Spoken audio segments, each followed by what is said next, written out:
So when you are finding or calculating the death tax, how will you do that? The first step says identify all gifts within 7 years of death.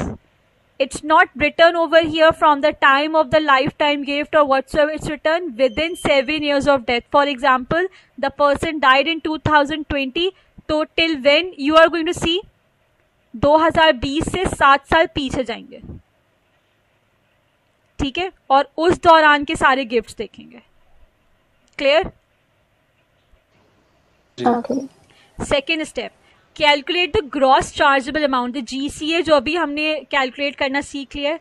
So of each gift, her gift का होता है, इसलिए CLT का column अलग बनता है, PET का column मैं अलग से बनाती हूँ. और इवन कि अगर एक साल में 2 PETs है तब भी वो अलग से ही आप उसको शो करेंगे, ठीक है. So calculate the GCA of each gift in any life time tax paid. Now for example if I refer to this solution, life time tax let's say आपने इस CLT पे पे किया है 250, तो आपको GCA भी फाइंड आउट करना है, this 234 250, because over here the donor itself was paying the tax, so it was on 25%. so this is the gross chargeable amount and this is the lifetime tax paid. ये दोनों चीजें आपने calculate करनी है. Number 3, calculate the amount of NRB available after deducting gross chargeable transfers in the 7 years before the gift. Likewise, we have done over here. Let me show you again. 325,000 NRB was available to you, but it's not 100%. Why? Because in the previous 7 years हमने ये देखा कि 234 250 जो gross chargeable gross amount है, basically the gross chargeable amount that's already there. So you will subtract it and the remaining NRB से फिर आप वो CLT की gross amount को cover करवाएंगे. ठीक है. This is the same step that you have performed for the lifetime as well. ठीक है, फर्क कहाँ था I'll tell you. So ये वो सारे सेम स्टेप्स हैं जो भी हमने किए हैं, उसी के बारे में लिखा हुआ है. Number 4, calculate the death tax on the excess at 40%. This is the IST that is actually paid 40%. अगर आपने, अब इसको समझें इस तरह से इन वेरी सिंपल वे.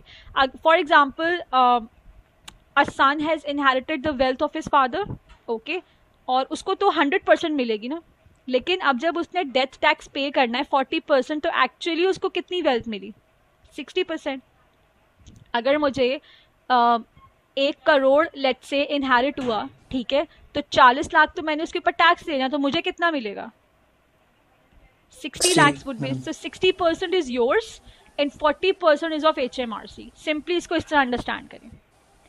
मैं लाइफ की बात नहीं करी, मैं डेथ की बात करूँ, उसको हम डेथ टैक्स कहते हैं. Okay, then there is one thing, calculate and deduct any taper relief available. Taper relief, it's a relief available from HMRC that gives you the relief.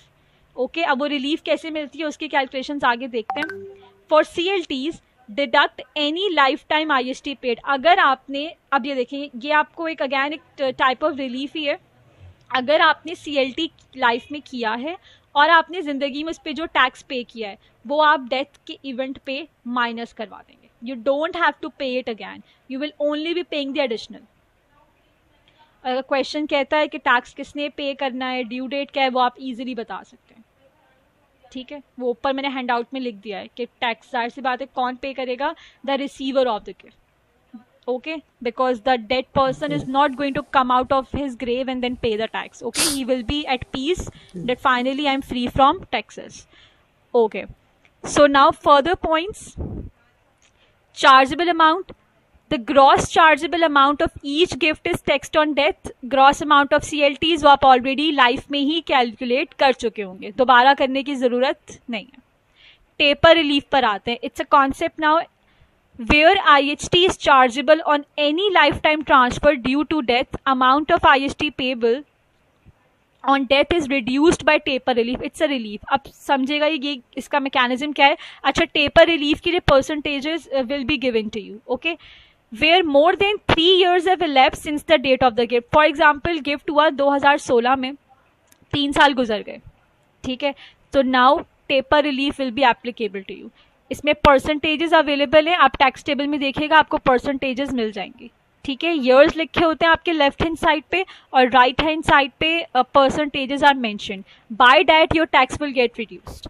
Let's suppose आपको 10,000 का tax देना है, but taper relief will be available, 40% relief available, तो how much tax will you be paying now?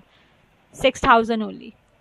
Okay, that's how it works. और ये दोनों के लिए, CLTs के लिए भी ये भी है और PETs के लिए भी है।